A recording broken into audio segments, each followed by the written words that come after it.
Hello everyone, dear students, how are you? Hope all is well.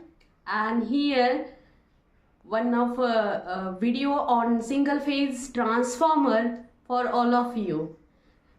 In this video, we will cover all the electrical engineering concept of the transformer, applications of transformer, losses of transformer, and efficiency voltage regulation, and finding the maximum efficiency of a transformer. Okay, and dear students, main points of transformer is transformer basically everywhere transformer is used. Why? The transformer is very convenient, which is work on the AC supply only, and AC supply is everywhere in domestic applications and industrial application. That's why transformer is used to step up and step down the voltage levels. Okay, so it can easily transform the higher voltage into the lower voltage, that is step up to step down and step down to the step up. Okay, this is used power grids, that is national grids. Okay, conveniently and economically transmission of the electricity. Okay, this is the basic use, and that's why transformer is everywhere transformer is used. Okay, then आते हैं कि what are the main points of the transformer basically construction. You know that transformer, it is a one of the एक magnetic core है, and the core is not solid. Okay, एक laminated core है जो diagram में दिखाया है. Okay, और वो मैग्नेटिक मटेरियल कास्ट आयरन का होगा. प्राइमरी कॉइल है. प्राइमरी कॉइल मीन्स जहाँ इलेक्ट्रिकल में कॉइल या वाइंडिंग शब्द आता है, दैट मीन्स वो वाइंडिंग कॉपर की होगी. तो primary coil is made up of copper thin wires. Okay, और secondary coil is also made up of copper. Okay, ये बेसिक कंस्ट्रक्शन सिंपल वे में है. और दूसरे डायग्राम में ट्रांसफार्मर का सिंबल दिखाया हुआ है. प्राइमरी वाइंडिंग टर्न्स से शो किया है, सेकेंडरी वाइंडिंग टर्न्स से शो करेंगे. Middle one two lines straight lines parallel दिखाई दे रही है, that is a magnetic core. Okay, और ये आपका सोर्स एज ए सोर्स हम यूज़ कर सकते हैं. आगे देखिए कंटिन्यू करते हैं. ट्रांसफार्मर कैसे वर्क करता है, तो सिंबॉलिक रिप्रेजेंटेशन से दिखाया है कि प्राइमरी वाइंडिंग जो इलेक्ट्रिकली प्राइमरी वाइंडिंग जो दिखाई दी है और सेकेंडरी वाइंडिंग इलेक्ट्रिकली सेपरेट है और मैग्नेटिकली कपल्ड है 5 मैक्स से. तो मैक्सिमम जो फ्लक्स है कास्ट आयरन के मैग्नेटिक मटेरियल में फ्लक्स पास होते हैं. तो ये सर्किट जो कंप्लीट हो रहा है only because of the magnetic flux की वजह से. ठीक है, अब प्राइमरी वाइंडिंग और सेकेंडरी वाइंडिंग इलेक्ट्रिकली सेपरेट है, बट उनके बीच म्यूचुअल इंडक्शन से सेकेंडरी में ईएमएफ इंड्यूस होता है. This is the mutual effect. Okay, अब देखते हैं कि कैसे वर्किंग है. तो वर्किंग मैं इसी डायग्राम में आपको एक्सप्लेन कर रही हूँ. व्हेन प्राइमरी को हमने सिंगल फेज एसी सप्लाई दिया है ना, एसी दिखाई दे रहा है वाइंडिंग में शो किया है यहाँ पे आपको. This is the sinusoidal. Okay, VP primary voltage, IP is a primary current. ये these are the primary turns NP and this is secondary turns NS. Okay, और ये जो फ्लक्स है these are the alternating flux which linkage to the secondary winding. Primary में जब हमारा EMF induce होगा E1, तो क्या होगा, लिंकेज ऑफ फ्लक्स, कितने फ्लक्स कितनी टाइम पीरियड में लिंक हो रहे हैं, that is called as a d⁵/dt. Okay, तो 1/4 इस पूरे साइकिल में 1/4 पे वो फ्लक्स हमारी मैक्सिमम पे जा रही है.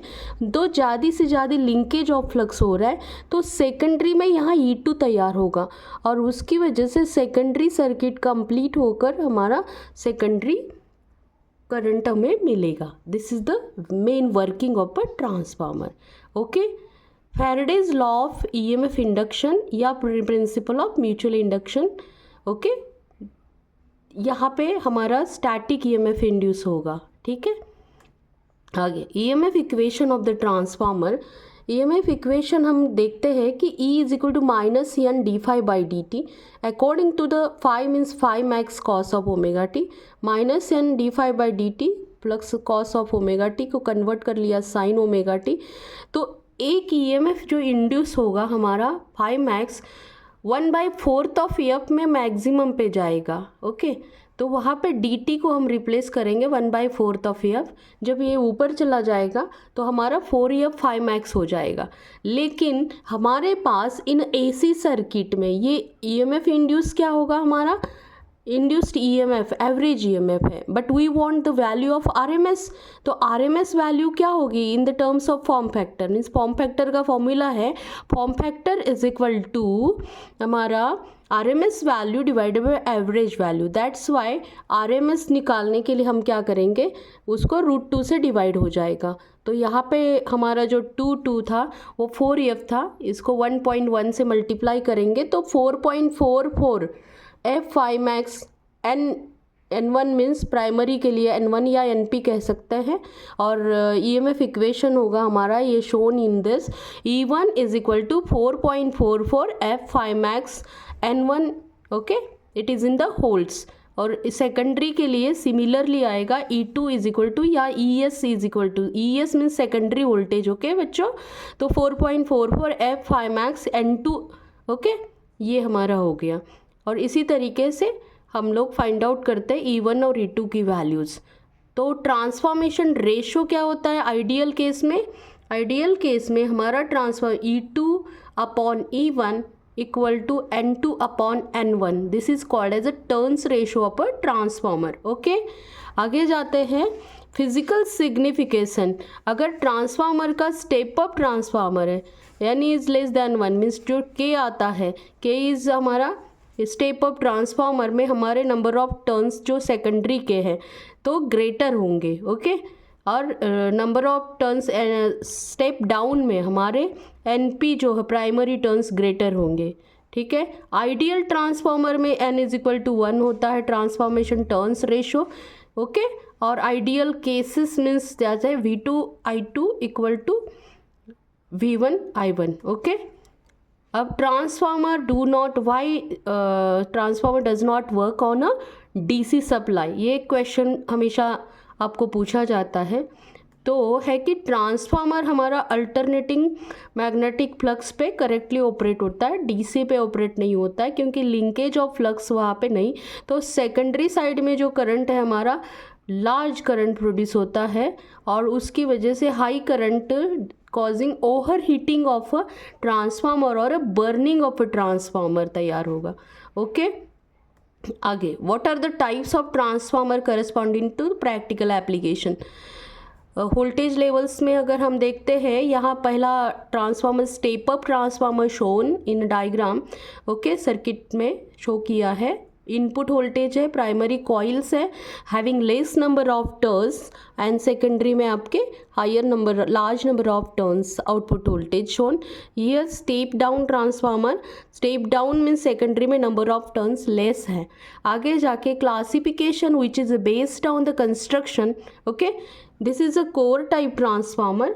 In this core type transformer में दिस इज़ द विंडो कह सकते हैं हम लोग मैग्नेटिक, और ये आपको कोर है और ये वाइंडिंग है। तो इसमें क्या होता है, winding surrounds the core. Okay, तो इसमें कोई अगर प्रॉब्लम आती है वाइंडिंग में, एनी फॉल्ट ऑकर्स, ये हम लोग इजीली रिमूव करके रिपेयर एंड मेंटेनेंस इसकी आसान होती है। इसमें कूलिंग भी प्रॉपर होता है। This is the advantage of core. और shell type means this is a double window, बीच में जो सेंट्रल लिम्ब है इसके ऊपर हमारी वाइंडिंग्स होती है प्राइमरी एंड सेकेंडरी। ओके, तो इसमें क्या है, LV और HV या HV और LV इस तरीके से वाइंडिंग हमने लो वोल्टेज हाई वोल्टेज के लेयर्स के अकॉर्डिंग वाइंडिंग है। तो इसमें रिपेयरी और मेंटेनेंस आसान नहीं होता है। Okay, that is difficult one and cooling is not proper. Okay, it is also difficult. Classification based on the core, तो इसमें हमारे कोर के अगर शेल टाइप कोर टाइप की बात की, दैट इज़ हमारा एयर कोर ट्रांसफार्मर है और ये बेस्ड आगे जाते हैं transform based on uses, that is a power transformer. Means जैसे जनरेशन है हमारा 11 kV पे पावर स्टेशंस में प्लांट्स में जनरेशन हो रहा है, तो 11 kV का ट्रांसफार्मर है। 11 kV जनरेशन से हम 33 kV, 66 kV, 132 kV, 765 kV transmission तक हम हायर वोल्टेज में स्टेप अप कर सकते हैं वोल्टेज लेवल्स। तो एट दैट लेवल्स हमें डिफरेंट टाइप्स के ट्रांसफार्मर यूज़ होते हैं, तो वहाँ पे हम पावर ट्रांसफार्मर यूज़ करते हैं, that is power generation stations and transmission substations में। Okay, this is a power transformer according to the power, okay, voltage levels. Distribution transformer to distribute the power generated from the power generation plant to the remote locations. okay, तो ये हमारे ये जो पोल mountain सब stations वगैरह है वहाँ पे जैसे हम लोग देखते हैं गली में जहाँ पे एक आध पोल रहता है, एच टाइप का पोल कहते हैं इन इलेक्ट्रिकल, उसमें हम ट्रांसफार्मर देखते हैं। वो हमारा 400 वोल्ट से 220 वोल्ट में डोमेस्टिक पर्पस में कन्वर्ट करता है। ओके, आगे जाके मेजरमेंट ऑफ ट्रांसफार्मर हम CTPT यूज़ करते हैं, current transformers and voltage transformers are there. आगे प्रैक्टिकल एप्लीकेशंस क्या है, तो बेसिकली बच्चों देखिए घर में हमारे सिंगल फेज सप्लाई आया हुआ है 230 वोल्ट का। अगर हम घर में कोई हम टीवी या जैसे टेप रिकॉर्डर्स या आपका रेडियो या आपका चार्जर चलता है तो उसमें क्या है, ये 230 वोल्ट को AC को ट्रांसफार्मर हमारा 12 वोल्ट DC AC में मीन्स AC में हमें स्टेप डाउन करके देगा। ठीक है, ये हमारा है। और वो वहाँ पे दूसरे साइड में रेक्टिफायर्स लगाया जाता है, रेक्टिफायर AC को DC करता है। ठीक है, तो रेक्टिफायर सर्किट्स है, फर्नेसेस है, वेल्डिंग ट्रांसफार्मर्स है, टेस्टिंग यूनिट्स है, these are the different applications of the transformer. Okay, transformer क्या करता है बताया। ओके, यहाँ तक टाइप्स हमने कवर किए। आगे जाके ट्रांसफार्मर में लॉसेस क्या है। बेसिकली ट्रांसफार्मर का जो कंस्ट्रक्शन है उसमें हम एक कोर देखते हैं, that is a cast iron magnetic material का है, तो उसमें मैग्नेटिक लॉसेस आता है, that is called as a iron losses. Okay, और हम ट्रांसफार्मर में प्राइमरी वाइंडिंग कॉपर की है और सेकेंडरी वाइंडिंग हमारी कॉपर की है, तो वहाँ कॉपर लॉसेस है ना। तो अभी जाते हैं कि स्टैटिक डिवाइस है transformer. What is mean by static, तो generally static means stationary. Okay बच्चों, तो इसमें कोई रोटर एज सच नहीं है जैसे मोटर्स में होता है या जनरेटर्स में होता है, इसीलिए इसमें एक मैकेनिकल लॉस कहते हैं जिसको विंडेज लॉस या फ्रिक्शन लॉस कहते हैं, ये नहीं होता है। आपको कोई ऐसे कंफ्यूज करने के लिए क्वेश्चन पूछ सकते हैं वाइवा में, what is the speed of a transformer. बच्चों एक हंसी का क्वेश्चन है। तो बेसिकली ट्रांसफार्मर में कोई स्पीड नहीं है, ट्रांसफार्मर घूमता नहीं है, there is no any rotating part. Okay बच्चों, तो यन यहाँ पे जो शो किया है, N means number of turns होता है। ओके, इसीलिए ट्रांसफार्मर हमारा स्टैटिक EMF इंड्यूस करता है। ओके, ट्रांसफार्मर में इलेक्ट्रिकल के दो लॉसेस हैं, आयरन लॉस और कॉपर लॉस। ओके, जो मटेरियल जिस चीज़ का है उसमें उस टाइप का लॉस होगा। ओके, आगे आते हैं टाइप्स ऑफ लॉसेस में। फर्स्ट है core loss, that is called as iron loss. Core हमारा मैग्नेटिक मटेरियल कास्ट आयरन का बना है बच्चों, उसमें दो लॉसेस आते हैं। बेसिकली इस पे शॉर्ट नोट आता है बच्चों, ध्यान रखिए प्लीज़। ओके, हिस्टेरिसिस लॉस और ED करंट लॉस, ये हमारे आयरन लॉसेस हैं। ओके, कंफ्यूज नहीं होना। अब हिस्टेरिसिस लॉस और आयरन लॉस की बात करते हैं। मैग्नेटिक प्रॉपर्टी होती है हमारे कास्ट आयरन या मैग्नेटिक कोर की कि वो फ्लक्स ज़्यादा से ज़्यादा कैरी करे और करंट उसमें कैरी नहीं होना चाहिए। ओके, अगर हम ये बात करते हैं तो हिस्टेरिसिस लॉस और ED करंट लॉस उसी से रिलेट है। ठीक है, आगे जाते हैं हम लोग कॉपर लॉस। कॉपर लॉस क्या है, तो कॉपर लॉस हमारी वाइंडिंग जो primary winding secondary winding copper की है उसमें करंट पास होगा बच्चों, तो जो करंट की वजह से वहाँ कॉपर लॉस क्रिएट होता है I²R के फॉर्म में। आगे डिटेल्स में हम ये शॉर्ट नोट के लिए बताते हैं। Hysteresis loss is due to the reversal of magnetization in the transformer core. Okay, it depends on means hysteresis loss कब कम होगा, कब ज़्यादा होगा, कब कैसे। तो ट्रांसफार्मर का जो कोर है, मैग्नेटिक मटेरियल है कास्ट आयरन का, उसकी प्रॉपर्टी ये होनी चाहिए कि वो गुड क्वालिटी का होना चाहिए ताकि वो सिर्फ फ्लक्स को कैरी करे। बट क्या है, अगर उसमें बैड क्वालिटी या वॉल्यूम उसका means grade of the iron material, वो frequency of magnetic reversal and value of flux density, इसके ऊपर ये हमारा हिस्टेरेसिस लॉस डिपेंड करता है। दैट्स वाई हमें गुड क्वालिटी मटेरियल यूज़ करना चाहिए हिस्टेरेसिस लॉस कम करने के लिए। आगे आते हैं, हम फॉर्मूला देखते हैं हिस्टेरेसिस लॉस का। हिस्टेरेसिस लॉस मीन्स एक पावर लॉस ही है ना, तो PH से नोट करते हैं। N is the Steinmetz constant means एक कोएफिशिएंट है वो लॉस का। V is the volume of the material, F is the frequency, B max is the maximum flux density, okay, N eta and it is in a watts, okay। और flux density कितनी होनी चाहिए बेटा, तो 1.6 to 2.1 होनी चाहिए, yes.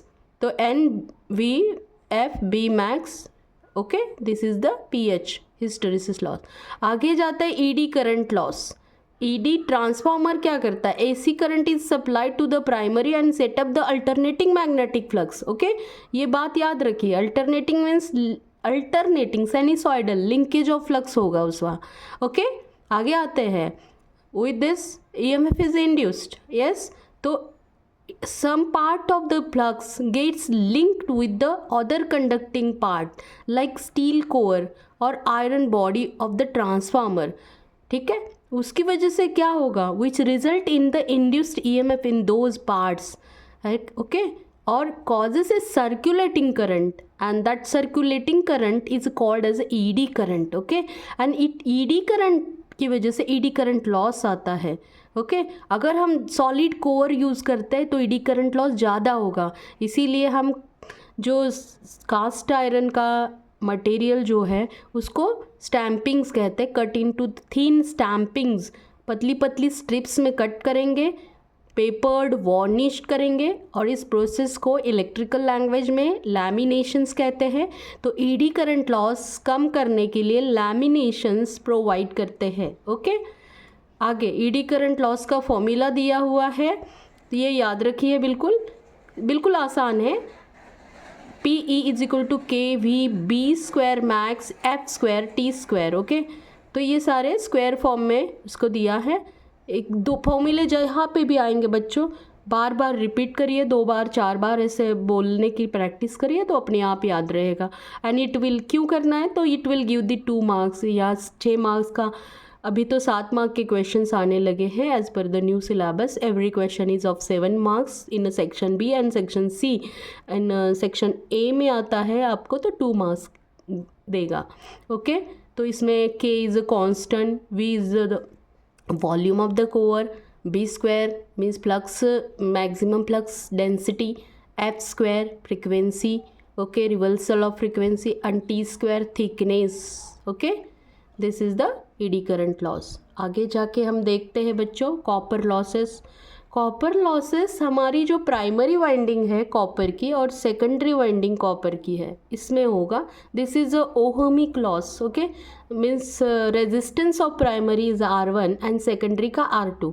तो primary में जो करंट पास हो रहा है वो I1 है और जो कॉपर लॉस हमारा स्क्वायर प्रोपोर्शनल आता है, मीन्स ये जूल्स लॉस से निकालते हैं heat loss, I1 square R1 and I2 square R2, okay. This is the copper losses in a primary and it is in a secondary, okay। आगे transformer efficiency. Transformer efficiency क्या है बच्चों, it is a very important term. Transformer it is the ratio of output upon input, okay. Most of the transformers full load efficiency is 95 to 98.5% होगा, okay.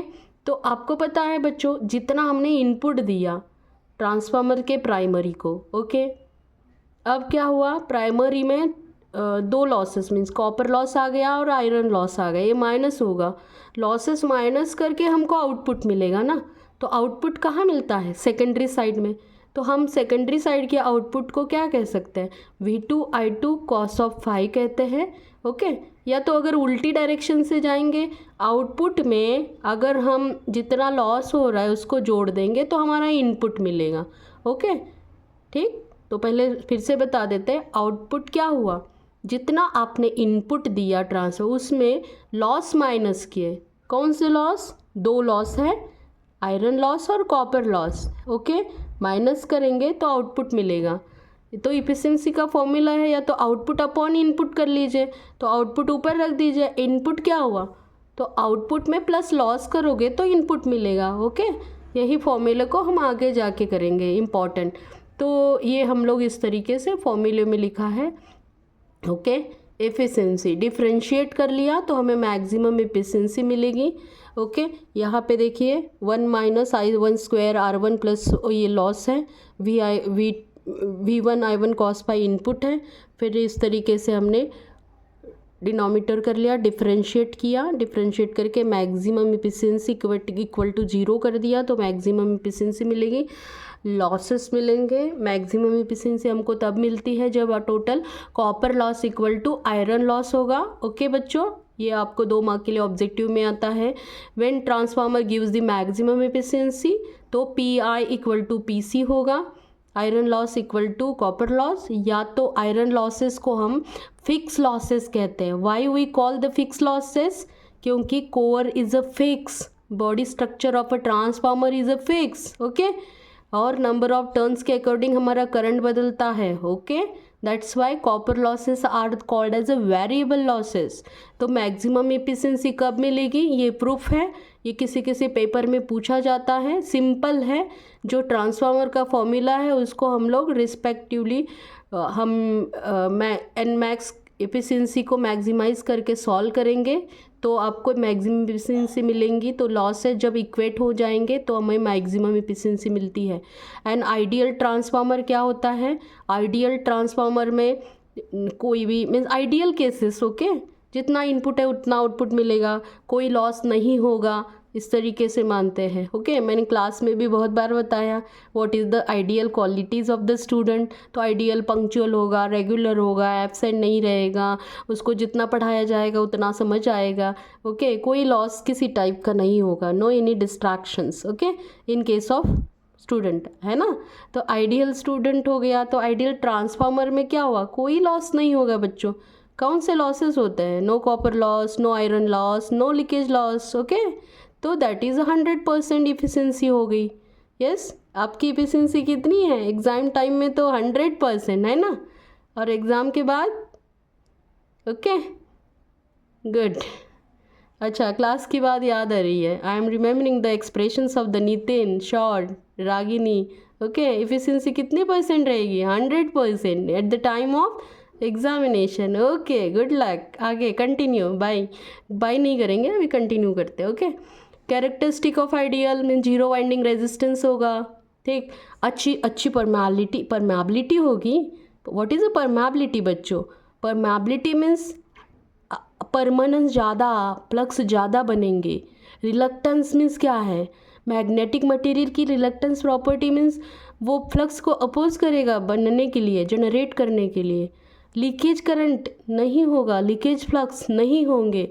Okay, 100% efficiency देंगे। तो क्या क्या characteristics हुई ideal की, zero winding resistance, infinite permeability, no leakage flux, 100% efficiency. Okay, आपकी भी ideal के कैरेक्टरिस्टिक्स फाइंड आउट करना और क्लास में बताना बच्चों। ओके, प्रॉब्लम, ओके, क्लास के ही प्रॉब्लम्स है बच्चों जो क्लास की कॉपी में बताए। ओके, सिंपली जाइए, सिंगल फेज ट्रांसफार्मर है, प्राइमरी वाइंडिंग में 500 टर्न्स है, तो ये क्या है, N1। सेकेंडरी में 1000 टर्न्स है, ये क्या है, N2 है। क्रॉस सेक्शनल एरिया दिया है 50 सेंटीमीटर स्क्वायर, तो ये एरिया दिया है। ओके, आगे if the primary winding is connected to 50 hertz supply तो F दिया है, और 400 वोल्ट दिया है, मीन्स ये प्राइमरी है बच्चों, 400 वोल्ट, ठीक है, मीन्स ये हमारा V1 मानोगे या तो E1 मानोगे।